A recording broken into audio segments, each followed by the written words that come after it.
నమస్కారం, వార్తలకు స్వాగతం. ముందుగా ముఖ్యాంశాలు. రోడ్ సేఫ్టీ అవేర్నెస్ ప్రోగ్రాంలో పాల్గొన్న సీఎం రేవంత్ రెడ్డి పలు సూచనలు.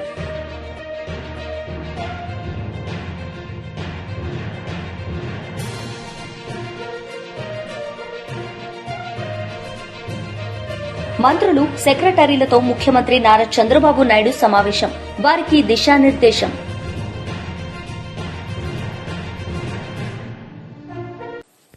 మంత్రులు, సెక్రటరీలతో ముఖ్యమంత్రి నారా చంద్రబాబు నాయుడు రాష్ట్ర సచివాలయంలో సమావేశం నిర్వహించారు. ఈ సందర్భంగా వారితో మాట్లాడారు. అలొకేషన్ కి ఇంకా మనం డ్రా చేయాల్సి కొన్ని ఉన్నాయి sir, but this departments have done well sir. అది కూడా నేనేమంటాను, బాగా చేసినట్టు ఇవన్నీ ఉన్నాయి. 67 లోయెస్ట్ సీనియర్ సిటిజన్స్ ది. ఇంకొక పక్కన more than 50% departments which have done. ఇది కూడా 67%, 87. రెండో ఒకటే కదా సార్. ఆ రెండు స్లైడ్ సేమ్ స్లైడ్ రిపీట్ అయినట్టు ఉంది సార్. అదే రిపీట్ చేశారు, అందుకే మమ్మల్ని కన్ఫ్యూజ్ చేస్తున్నారు. సారీ సార్, అదే చెప్తున్నా. Then next less then 50%. వీటి మళ్ళా హెల్త్ ఉంది, సెకండరీ ఎడ్యుకేషన్ ఉంది, మున్సిపల్ అడ్మినిస్ట్రేషన్ ఉంది, women and child, housing. Sir ఇది health drug regulatory systems sir. అది డ్రగ్ రెగ్యులేటరీ సిస్టమ్స్ సార్. అది హెల్త్ ది చిన్న స్కీమ్. అది దాంట్లో సార్ అదే కన్స్ట్రక్షన్ వర్క్స్ ఉన్నాయి sir. Drug control laboratory will get that done sir. Works అయితే నడుస్తున్నాయి సార్. Just checkup sir. ఇప్పుడు ఇంకొక పక్క 420 కోట్లు ఈ డిపార్ట్మెంట్స్ అన్ని స్పార్ష స్కీమ్స్ లో at to spend their SNA balance. Pradhanmantri Jan Vikas కార్యక్రమం 204 కోట్లు minorities. Home department modernization of police forces 61 crores. DG గారు, మీరు డబ్బులు లేవంటారు, డబ్బులు ఇచ్చినట్టు ఖర్చు పెట్టరు. మీరు తెలియదు నాకు. మీ బ్యాంక్ అకౌంట్ లో ఉంది సార్. ఇది మీ బ్యాంక్ అకౌంట్ లో ఉంది సార్. మీరు చెక్ చేసుకోండి. మీరు చెక్ చేసుకోండి అంటే ఫైనాన్స్ మాట్లాడుకోండి. Be clear. Panchayati Raj rural development లో 52 కోట్లు. ప్రధానమంత్రి గ్రామ్ సడక్ యోజన ఖర్చు పెట్టాలి. ఖర్చు పెట్టకపోతే రాదు. సెక్రటరియట్ రాష్ట్రీయ గ్రామ స్వరాజ్ అభియాన్, దీంట్లో 1 crore. మున్సిపల్ అడ్మినిస్ట్రేషన్ అగైన్ 33 కోట్లు. ఉమెన్ అండ్ చైల్డ్ డిజేబుల్డ్ కొంత ఉంది. ఇవన్నీ కూడా 420. మ్యాక్సిమం మైనారిటీ వెల్ఫేర్ రెగ్యులరైజ్ చేయాలి, అదే 200, 50%. మిగిలినటన్ని 50% ఉన్నాయి. ఇవి కూడా ఒకసారి చెక్ చేసుకొని మీరు ఇచ్చేయండి. At to spend their SNA balance. SNA balance అంటే సార్ ఫస్ట్ ఉన్నది స్పర్శ స్కీమ్ సంబంధించినవి సార్. ఇది 100% వీళ్ళు ఖర్చు పెట్టాలి, లేకపోతే వెనకేం తిరిగి కట్టాలి సార్. లాస్ట్ టైం కూడా మనం డిస్కస్ చేశాము. ఇది ఇమీడియట్ గా ఖర్చు పెట్టేసి అకౌంట్స్ జీరో చేసి అకౌంట్స్ క్లోజ్ చేయాలి సార్. ఆల్రెడీ మన స్పర్శకి వెళ్ళిపోయాం. అది ఇది ఎంత ఉంది? ఇది మొత్తం 1100 కోట్ల. ఇది వచ్చేసి ఎస్ఎన్ఏ స్కీమ్ సార్. ఇప్పుడు రెగ్యులర్ రన్నింగ్ ఎస్ఎన్ఏ స్కీమ్స్ లో 1200 కోట్లు ఉన్నాయి సార్ రెడీగా ఖర్చు పెట్టడానికి. అది మనం ఇమీడియట్ గా చేయవచ్చు సార్. టైం అంతా ఇయర్ చేయాలి కదా. ఇయర్ చేయాలి సార్. ఇవన్నీ చేస్తేనే వాళ్ళకి 3rd ఇన్స్టాల్మెంట్ 4th ఇన్స్టాల్మెంట్ వస్తుంది. అదే చెప్పేది, ఇవన్నీ చేస్తేనే వస్తాయి. అవును సార్. మరి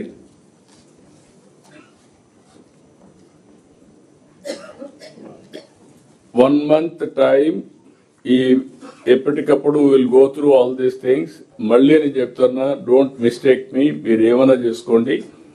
ఫస్ట్ వీక్ మళ్ళా కలెక్టర్స్ కాన్ఫరెన్స్ పెట్టినప్పుడు కానీ మీరు చేయకపోతే మాత్రం you have to explain. You have to take the ownership. All head of the departments.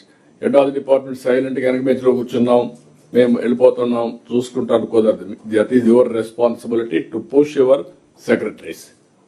వాళ్ళకి 5 డిపార్ట్మెంట్ ఉంటాయి, మీకు ఒకటే డిపార్ట్మెంట్. అదే సమయంలో సెక్రటరీస్ అండ్ మినిస్టర్స్ సింక్రనైజ్. అదే మాదిరిగా transfer are pending from treasury. ఇది 1442 కోట్లు. ఇదేంటి? ఇది పాత స్లైడ్ ఉన్నట్టుంది సార్. ఇది మేము యాక్చువల్గా ఎస్ఎన్ఏకి ఎంత ఇవ్వాలన్నది కూడా చూపిస్తున్నాం. Will be releasing it shortly. Secondary education ఇచ్చేసాం సార్ మొత్తం కూడా. ట్రైబల్ వెల్ఫేర్ ఇవ్వాలి మేము 200 crores. And then women and child welfare 77 crores ఇవ్వాలి సార్, సోషల్ వెల్ఫేర్ 37 ఇవ్వాలి sir. These are what we have to give to SNE account sir, మా తరపు నుంచి ఇవ్వాల్సింది.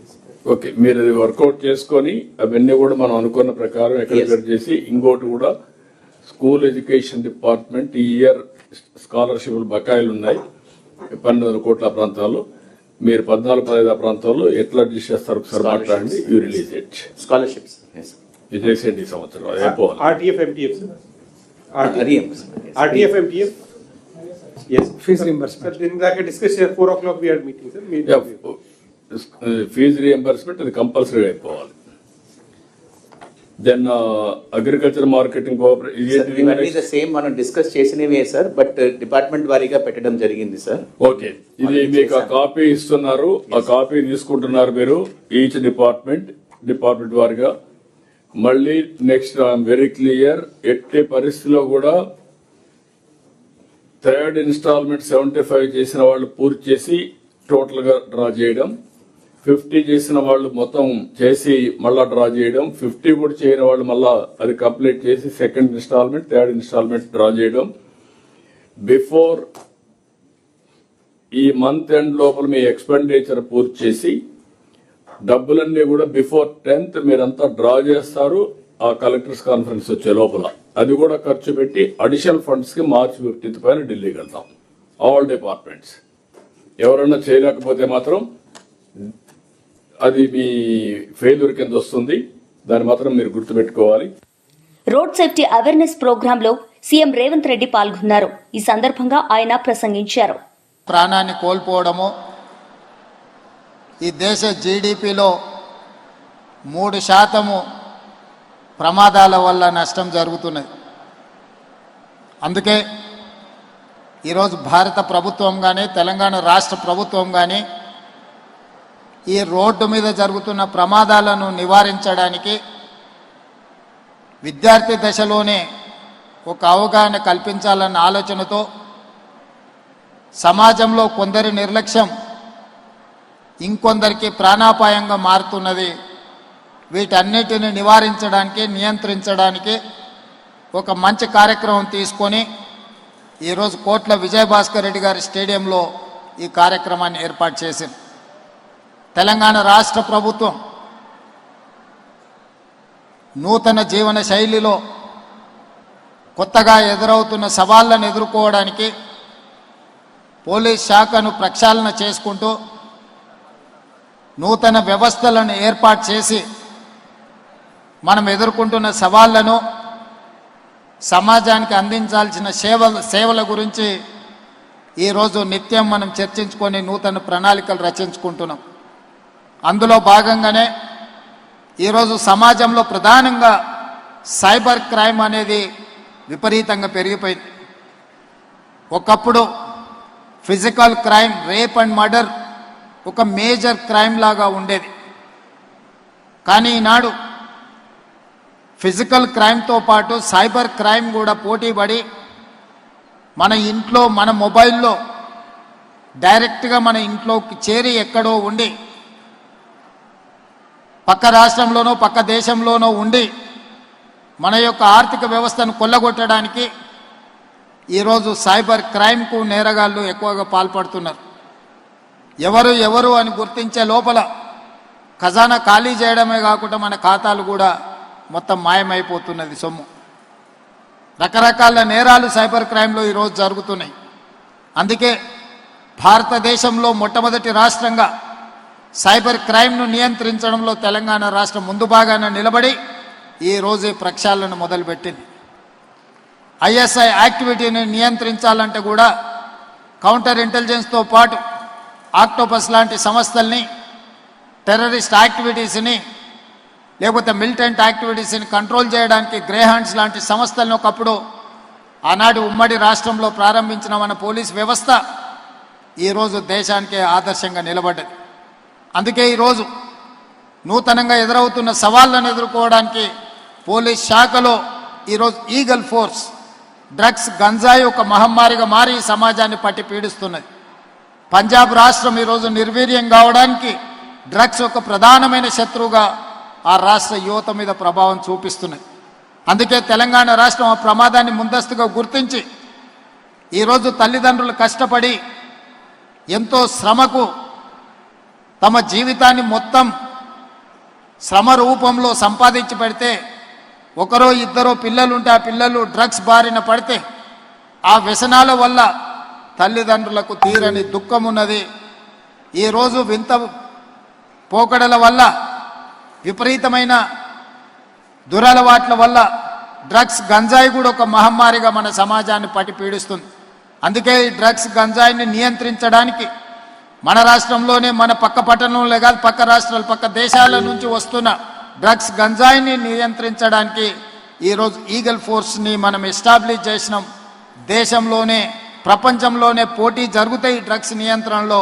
మొట్టమొదటి స్థానం తెలంగాణ రాష్ట్రానికి, హైదరాబాద్ నగరానికి ఆ గుర్తింపు వచ్చింది. సివి ఆనంద్ గారు హైదరాబాద్ కమిషనర్గా ఆ అవార్డు రిసీవ్ చేసుకోవడం జరిగింది. అయినా సమస్య తీరలేదు. ఈ సమస్య ఇంకా పెరుగుతూనే ఉంది. ఇది ఒక మన రాష్ట్ర సమస్యగా దేశ సమస్య.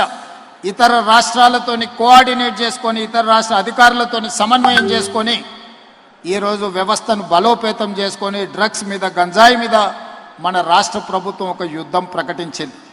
అదేవిధంగా న్యాచురల్ కలామిటీస్ లేదా climate changes after covid climate చేంజెస్తోని క్లౌడ్ బస్ ద్వారా విపరీతమైన వర్షాలు మన హైదరాబాద్ కానీ మన నగరాల యొక్క ఇన్ఫ్రాస్ట్రక్చర్ పర్ డే 2 సెంటీమీటర్స్ వర్షపాతం పడుతుంది అనే అంచనాలు వేసుకొని మన యొక్క మౌలిక వసతులను మనం ఏర్పాటు చేసుకున్నాం. డ్రైనేజ్ వ్యవస్థ కానీ సివరేజ్ వ్యవస్థ కానీ మన రోడ్ల వ్యవస్థ కానీ క్లైమేట్లో వచ్చిన చేంజెస్ వల్ల విచారణ అర్హత లేని పిటిషన్ వేసి ఏపీ ప్రభుత్వం అక్రమంగా నిర్మిస్తున్న పోలవరం నల్లమల సాగర్ కు పూర్తి స్థాయిలో సహకరిస్తున్న రేవంత్ నిజస్వరూపం ద్రోహబుద్ధి సుప్రీంకోర్టు సాక్షిగా బట్టబయలందని మాజీ మంత్రి హరీష్ రావు అన్నారు. ఈ సందర్భంగా ఆయన మాట్లాడారు. నమస్కారం. విచారణ అర్హత లేనటువంటి పిటిషన్ను వేసి మరొకసారి తెలంగాణ రాష్ట్రానికి తెలంగాణ ప్రజలకు నీళ్లలో తీరని ద్రోహం చేసింది రేవంత్ రెడ్డి ప్రభుత్వం. ఈరోజు సుప్రీంకోర్టులో తెలంగాణ ప్రభుత్వం వేసిన పిటిషన్ డిస్మిస్ చేయడము, తెలంగాణ రాష్ట్ర ప్రభుత్వం తిరిగి మేము సూట్ రూపంలో వస్తామని చెప్పడం అంటేనే ఇది ఇవాళ రాష్ట్ర ప్రభుత్వం యొక్క పూర్తి వైఫల్యం.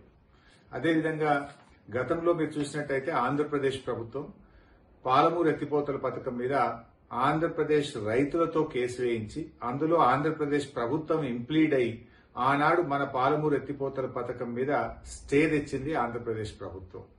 మరి మీరు పెట్టుకున్న మీ కాంగ్రెస్ ఎంపీ మీ న్యాయవాది సింఘ్వి గారికి ఈ మాత్రం విషయం తెలియదా? అంటే ఈరోజు మీరు కావాలని ఉద్దేశపూర్వకంగానే ఈ యొక్క బలహీనమైనటువంటి రిట్ పిటిషన్ వేసి తెలంగాణ ప్రజలకు తీవ్రమైన అన్యాయం చేశారు. ఈ మాత్రం దానికి సూటు బూటు వేసుకొని ఉత్తమ్ కుమార్ రెడ్డి గారు నీళ్ల మంత్రి ఢిల్లీ దాకా పోవాల్సిన అవసరం ఉందా? ఢిల్లీ దాకా పోయి ఏం చేసిండు ఉత్తమ్ కుమార్ రెడ్డి గారు?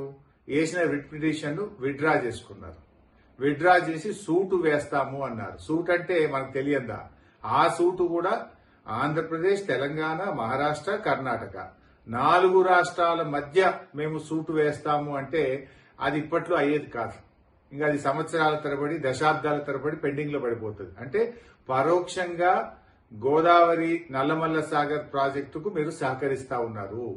పరోక్షంగా ఇంకా ప్రాజెక్టు మీరు పూర్తి చేసుకోండి అని చెప్పి తెలంగాణ ప్రభుత్వం ఈరోజు సహకరించినటువంటి విషయం చాలా స్పష్టంగా అర్థమవుతా ఉంది. ముఖ్యంగా మొదటి నుంచి కూడా అంటే మీరు రేవంత్ రెడ్డి వైఖరి చూస్తా ఉంటే మొదటి నుంచి కూడా గోదావరి నల్లమల్ల సాగర్ విషయంలో ఈయన వైఖరి చాలా అనుమానాస్పదంగా ఉంది. అంటే ఈ సంక్రాంతి పండుగ సందర్భంగా రేవంత్ రెడ్డి గారు చంద్రబాబు నాయుడు గారికి ఇచ్చిన గిఫ్ట్ ఈ బలహీనమైనటువంటి వ్రిట్టు వేసి చంద్రబాబుకు గిఫ్ట్ ఇచ్చిండి ఎలా రేవంత్ రెడ్డి గారు అంటే గురుదక్షిణ చెల్లించుకున్నాడు. అంటే మొదటి నుంచి కూడా మీరు ఒక్కసారి చూడండి. మొదటి నుంచి కూడా చూస్తే ఢిల్లీలో జరిగేటువంటి గోదావరి బనకచెర్ల మీటింగ్ కు పోననుకుంటూనే మీటింగ్ కు పోయిండు. ఎజెండాలో లేదంటూనే ఆ ఎజెండాలో బనకచెర్ల మీటింగ్ తో ఉన్న ఎజెండాలో సంతకం కూడా పెట్టిండు. సంతకం పెట్టనే లేదు అని బుకాయించే ప్రయత్నం చేసిండు. అంతేకాకుండా నేను కమిటీ వెయ్యను అని చెప్పి కమిటీ కూడా వేసిండు. ఇలా సుప్రీంకోర్టుకు కూడా గోదావరి నల్లమల్ల సాగర్ టెండర్ పూర్తయ్యేదాకా టెండర్ అవార్డు అయ్యేదాకా ఆలస్యం చేసి తర్వాత సుప్రీంకోర్టులో కేసు వేసిండు. ఇప్పుడు ఏమైంది, ఆ వేసిన కేసు కూడా బలహీనమైనటువంటి రిట్ వేసి దాన్ని విత్డ్రా చేసుకొని అది సూట్ వేస్తాం, మళ్ళా అది కర్ణాటక మహారాష్ట్రం కూడా కలుపుతాము అంటే ఈ లోపు గోదావరి నల్లమల్ల సాగర్ ను పూర్తి చేసుకోండి అని పచ్చ జెండా ఊపడమే. ఇది తెలంగాణ ప్రజలకు తీరని ద్రోహం ఇలా కాంగ్రెస్ ప్రభుత్వం, రేవంత్ రెడ్డి ప్రభుత్వం చేస్తా ఉంది. ఈ మధ్యనే రేవంత్ రెడ్డి ఒక మాట మాట్లాడిండు, పంచాయతీలు వద్దు, కోర్టులు అసలే తిరగడం వద్దు అనేటువంటి మాటల సారాంశం ఏంటి అంటే బలహీనమైన రిట్ పిటిషన్ వేసి ఆంధ్రప్రదేశ్ కట్టుకోవడమేనా? ఇందుకోసమే మీరు కోర్టులు వద్దు, పంచాయతీలు వద్దు అని మాట్లాడిండ్రా రేవంత్ రెడ్డి గారు? అసలు ఆంధ్రప్రదేశ్ ప్రభుత్వం నాటి తెలుగుదేశం ప్రభుత్వం అయినా తర్వాత వచ్చిన జగన్ ప్రభుత్వం అయినా అసలు తెలంగాణలో అడ్డుకోని ప్రాజెక్ట్ ఏదైనా ఉందా? వాళ్ళు కేసులు వేయని ప్రాజెక్ట్ ఏదైనా ఉందా? కంప్లైంట్ వేయని ప్రాజెక్ట్ ఏదైనా ఉందా? కేసీఆర్ గారు ఎంతో వ్యూహాత్మకంగా ఆయన అటు కాళేశ్వరాన్ని పూర్తి చేసి అనేక 8 ప్రాజెక్టులకు టీఏసీ క్లియరెన్సులు తెచ్చి ఇవాళ ప్రాజెక్టులు నిర్మించింది కేసీఆర్ గారు. కానీ ఇవాళ మీరు ఒకవైపు పాలమూరుకు అనుమతులు లేరు, ఇంకొక వైపు పోలవరం బనకచెర్లకు ఆంధ్రప్రదేశ్ కు పరోక్షంగా మీరు సహకరిస్తా ఉన్నారు. ఇది తెలంగాణ ప్రజలకు శాశ్వతంగా రేవంత్ రెడ్డి ప్రభుత్వం చేస్తున్నటువంటి తీరని ద్రోహం. తెలంగాణ సాధించిన బీఆర్ఎస్ పార్టీ నీ అన్యాయాన్ని సహించదు. తెలంగాణకు అన్యాయం జరిగితే ఎంత మాత్రం ఊరుకోదు. తప్పకుండా ప్రజా పోరాటం చేస్తాం. ప్రజాక్షేత్రంలో నీ యొక్క ద్రోహాన్ని ఎండగడతాం. ప్రజా ఉద్యమాల ద్వారా నీ ప్రభుత్వం మీద ఒత్తిడి తీసుకొస్తాం. వైఎస్ఆర్సీపీ మాజీ MLA Uravakonda incharge Vishweshwar Reddy press meet నిర్వహించారు. ఈ సందర్భంగా ఆయన మాట్లాడారు. ఒక రాయలసీమకు వరప్రసాదిని లాంటి రాయలసీమ లిఫ్ట్ ఇరిగేషన్ ప్రాజెక్టు విషయంలో ఆయన ఏ విధంగా రాష్ట్ర ప్రయోజనాలు తాకట్టు పెట్టి రేవంత్ గారు చెప్పినట్టుగా ప్రాజెక్టు పనులు ఆపేసినారా అని చెప్పి అనేక మంది విస్తుపోయినారు. కానీ ఈరోజు వరకు కూడా ఇది రాష్ట్రానికే చాలా అవమానకరమైనటువంటి విషయం. 2 తెలుగు రాష్ట్రాలు అయినప్పటికీ కూడా తెలంగాణ, రాయలసీమ ముఖ్యమంత్రులు అక్కడి ప్రయోజనాలు, ఇక్కడి ప్రయోజనాలు వేరువేరుగా ఉంటాయి.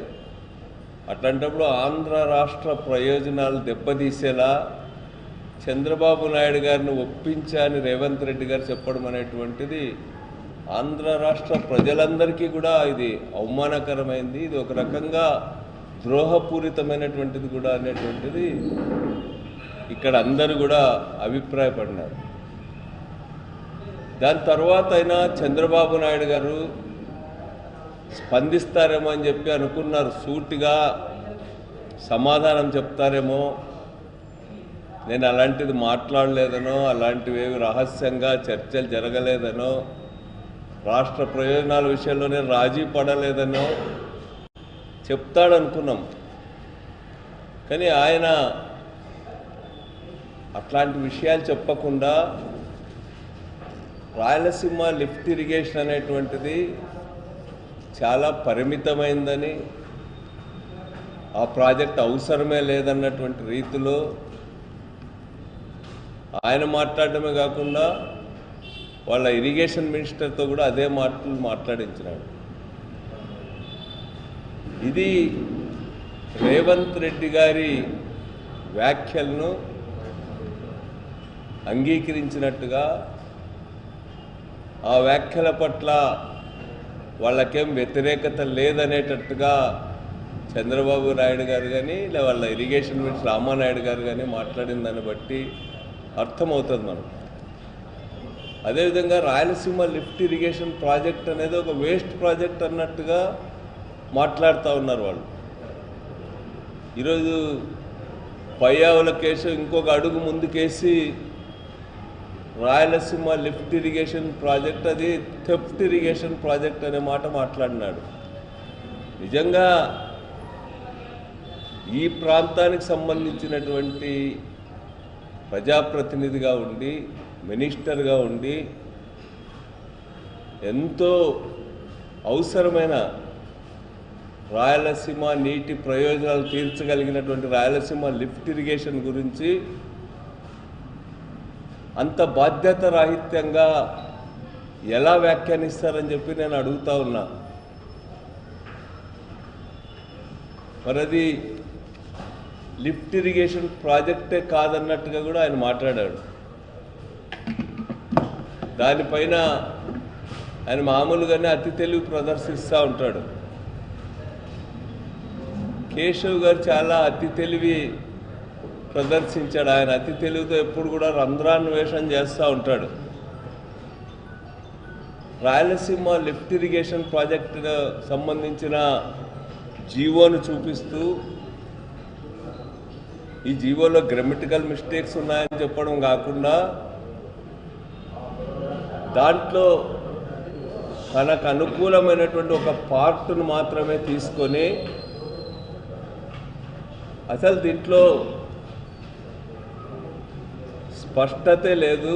ఇది ఇరిగేషన్ ప్రాజెక్టా లేకపోతే డ్రింకింగ్ వాటర్ ప్రాజెక్టా లేకపోతే కేవలం చెన్నైకి నీళ్ళు అందించే ప్రాజెక్టుగా అనే అనుమానాలు కలుగుతున్నాయని చెప్పి మాట్లాడాడు. అసలు ఇది ప్రాజెక్టే కాదన్నాడు. నేను ఒకసారి కేశవ్ గారిని అడుగుతా ఉన్నా, మీరు ఆ ప్రాజెక్ట్ అంతా కూడా సందర్శించినా అని చెప్పి చెప్తా ఉన్నారు కదా, మళ్ళీ ఆ ప్రాజెక్టులో జరిగినటువంటి పనులు మీకు కనిపించలేదా అని చెప్పి నేను అడుగుతా ఉన్నా.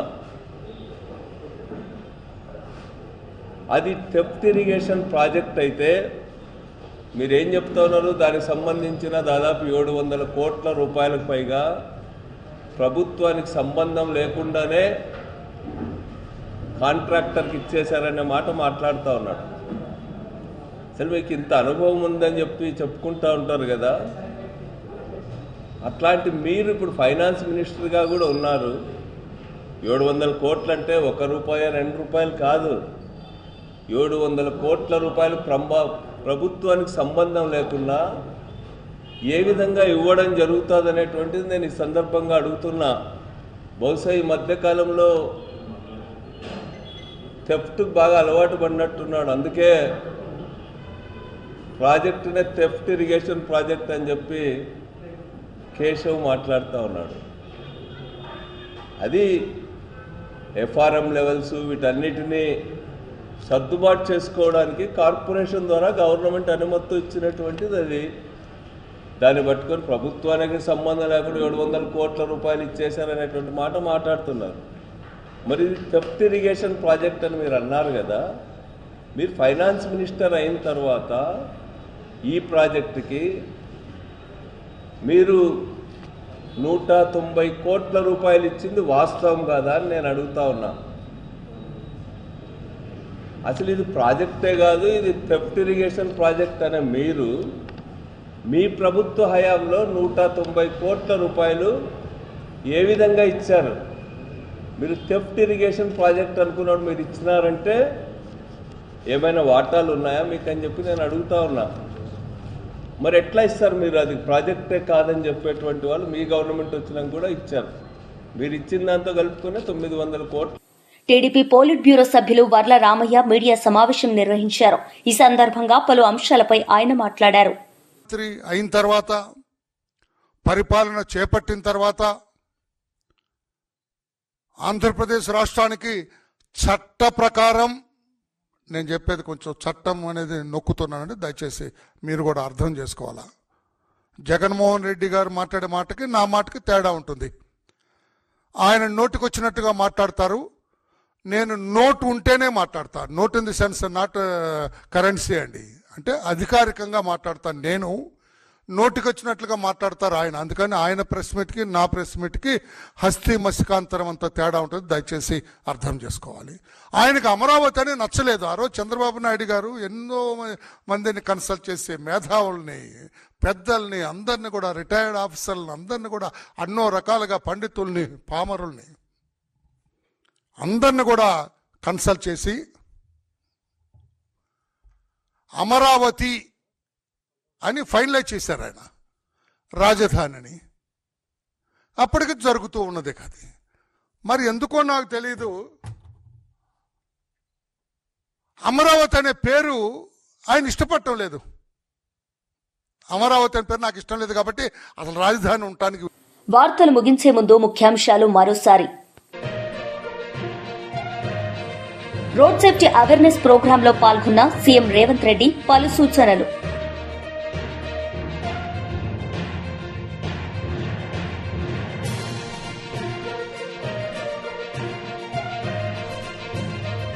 మంత్రులు, సెక్రటరీలతో ముఖ్యమంత్రి నారా చంద్రబాబు నాయుడు సమావేశం. వారికి దిశానిర్దేశం.